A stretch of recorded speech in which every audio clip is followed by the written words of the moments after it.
ماہ محرم الحرام کا چاند دیکھ کر یا سن کر جو مرد یا جو عورت اس صورت مبارکہ کو 3 دفعہ پڑھے گی انشاءاللہ اللہ کریم جل شانہ اس کے پڑھنے کی برکت سے اس کا فقر دور فرمائے گا، اس کی غریبی دور ہوگی، اس کے رزق میں برکت آئے گی، بے روزگاری دور ہوگی۔ یہ صورت مبارکہ خوشحالی والی صورت ہے، ٹھیک ہے، فقر کو دور کرنے والی صورت ہے۔ تو ماہ محرم الحرام اسلامی سال کا پہلا مہینہ ہے اور یہ حرمت والے مہینوں میں سے ایک مہینہ ہے، اور اس مہینے میں حضرت امام حسین رضی اللہ عنہ کی شہادت ہوئی ہے۔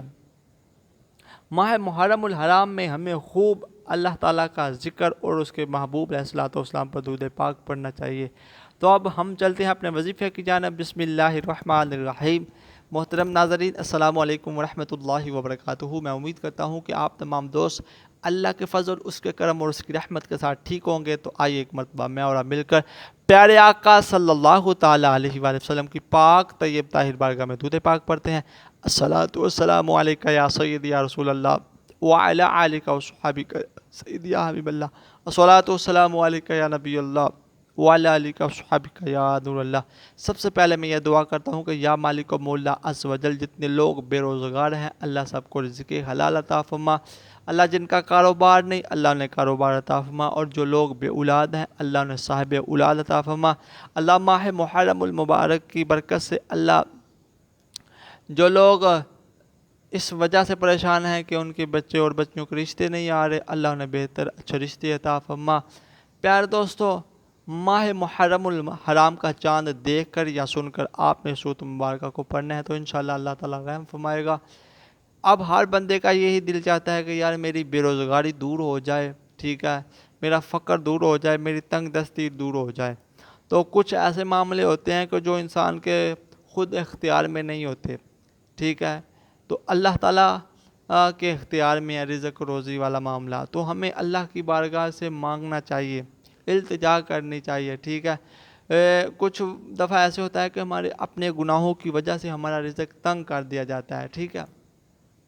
تو پیارے دوست، اب آپ نے کرنا کیا ہے؟ چاند کو دیکھ کر 3 مرتبہ آپ نے سورۃ مبارکہ کو پڑھنا ہے، اور اس کے بعد آپ نے دعا کرنی ہے، انشاءاللہ اللہ تعالیٰ آپ پر اپنا خاص فضل و کرم عطا فرمائے گا۔ یہ بہت ہی بابرکت صورت ہے۔ حضرت سیدنا انس رضی اللہ تعالیٰ عنہ سے روایت ہے کہ رسول پاک صلی اللہ تعالیٰ علیہ وسلم نے ارشاد فرمایا، سورہ واقعہ تونگری یعنی کہ خوشحالی والی صورت ہے، لہذا اسے پڑھو اور اپنی اولاد کو بھی سکھاؤ۔ سورۃ واقعہ پڑھنے سے تنگ دستی دور ہوتی ہے، بے روزگاری دور ہوتی ہے، رزق میں برکت آتی ہے۔ سورۃ واقعہ پڑھنے سے خوشحالی ہوتی ہے، فقر دور ہوتا ہے۔ تو آپ ہر روز اس سورۃ مبارکہ کو پڑھیں، انشاءاللہ اس کے پڑھنے سے اللہ تعالیٰ آپ کو بے شمار رزق عطا فرمائے گا، اور اس کے پڑھنے سے جو بندہ مغرب کے بعد پڑھتا ہے اس کا قرض بھی دور ہو جاتا ہے۔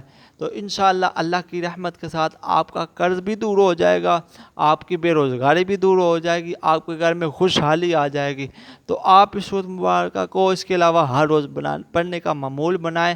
انشاءاللہ میں اس یقین سے اپنی ویڈیو کا اختتام کرتا ہوں کہ کہتے رہتے ہیں دعا کے واسطے بندے تیرے، کر دے پوری آرزو ہر بے کس و مجبور کی، صلو علی الحبیب صلی اللہ تعالی علی محمد صلی اللہ تعالی علیہ وآلہ وصحبہ وسلم۔